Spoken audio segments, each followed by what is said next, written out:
Alright, today we're going to take apart the HTC M8, the one with the two cameras on the back. Go ahead and turn the phone completely off, and grab a heat gun or a hair dryer and just heat up the phone gently on the top and the bottom. We're not trying to heat up the screen, we're just trying to heat up the little metal plates that cover the earpiece and the camera. Once they're warmed up, just take a little razor blade and slide it underneath the metal plate. Make sure not to put the razor blade down towards the phone, because there is some stuff under there that you can damage. So lift up these metal plates. Doesn't matter if you damage them, they're pretty cheap and inexpensive to replace. There are 4 T5 Torx head screws at the bottom and 2 normal Phillips head screws up at the top. Tools and parts will be listed down in the video description below. Take out the SIM card. There's probably 2 in your phone, so make sure you take out both SIM card trays before you start to pry the back off of the device. I've taken my razor blade because it's a small, thin little tool that can slide in between the screen and the back plate and unlatch each little clasp that holds the screen and frame into the back plate itself.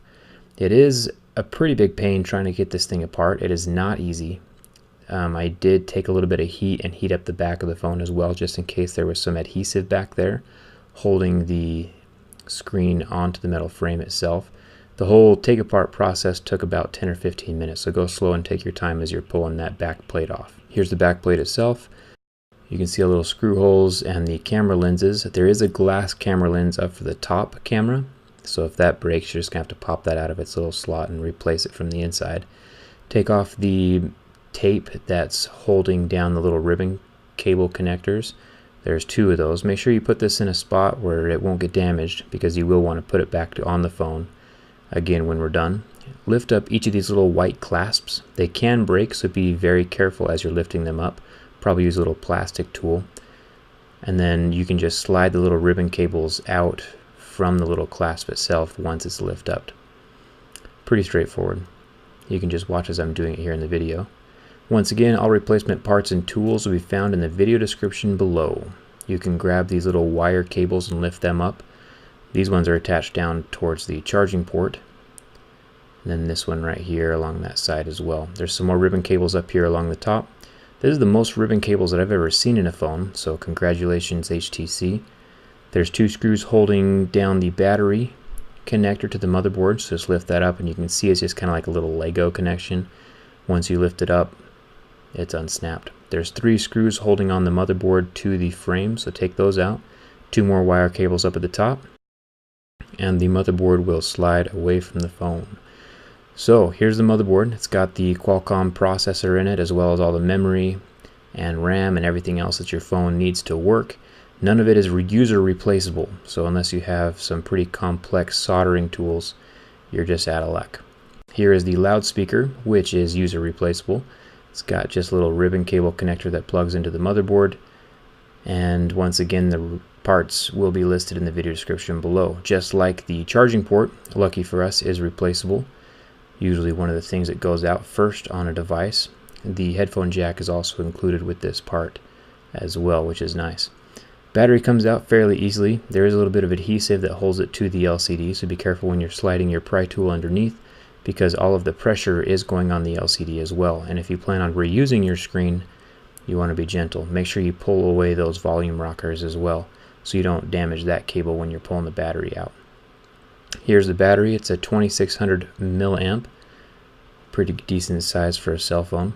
Replacement batteries hopefully will be found in the video description as well. 4 screws holding down the daughter board, and if you're smart, you'll take out the little screw holding the camera in as well, so when you pull that away from the board, it'll come with it. Remove the SIM card ribbon cable, as well as the front-facing camera ribbon cable and the vibrator motor plug. You just want to unplug that from the little device itself. So the power button up here at the top is held down in a little slot, so slide that up and out. And it is also connected to the top of the front-facing camera. It's a little grounding strap, so make sure you pull that off as well. Front-facing camera comes away once the motherboard is away from the phone, daughter board, sorry. It's a 5 megapixel camera. And then here's the camera, the dual camera on the back of the phone. It's probably in a metal case because any variation in the distance would mess up the depth perception feature that the camera is used for with the phone. It's a pretty unique little thing that HTC has going on. There is the earpiece, and now here is the replacement screen. See, the screen comes with the metal frame as well as the two replacement brackets that go over the front-facing camera and the bottom speaker.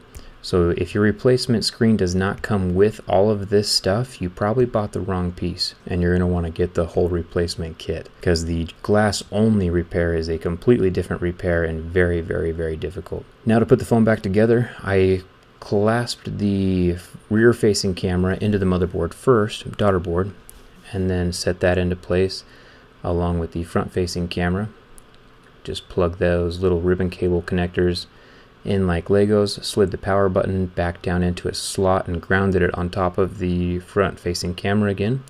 And now I'm plugging back in the SIM card trays. Remember, there's this one and one more on the other side, so be very careful when you are plugging those back in. Get the vibrator motor plugged in. If you are replacing your screen, you'll probably need to transfer the vibrator motor over from your old screen to your new one. Don't forget to do that unless you don't like vibrations. Get those 5 screws plugged into the daughter board, and the battery can go back into place. Make sure you have all of the ribbon cables on the correct side of the battery. You don't want to be looking for those later on when you're trying to put it all back together again. Get the charging port back into place. Really pleased that this is user replaceable. It's nice that HTC made it easy for us. Lift up the rear camera a little bit when you're sliding the motherboard back into place. It does need to be sitting on top of the motherboard. Then grab the ribbon cable connectors, plug them in, and then just latch each one of them down individually. Make sure they're pressed in as far as they can go. There's little tabs on each of the little ribbon cables that you can use to press in and plug it into the little slot. And these little wire cable connectors, make sure it's seated correctly on top of the little plug before you press it all the way in. 3 screws on the motherboard, plug in some more wire cables in, battery cable, clasp it in like a little Lego, get those 2 screws back into place as well. It's really important that you keep your screws organized, obviously. They're all different sizes, so keep them grouped together, maybe label them on a piece of paper as you're taking your phone apart. Pretty straightforward with all these little ribbon cables. Plug them in, latch them down, and keep on going. This is a little short, stubby little guy, so you gotta kind of wiggle him into place and then use the extra tabs and then maybe some leverage so you can plug him back in and have him stay there. Get the little wire cables pressed back into place. Make sure you're seated correctly. You don't want to bend the little connection on the main board, because once that's bent, you don't have a second chance. So get it on there and press it into place, and you're good to go. I'm going to test my screen before I put the back plate on, because that is honestly the hardest part of this repair, getting that back plate on and off. It looks like my screen is good to go. The touch sensitivity works, color looks fine.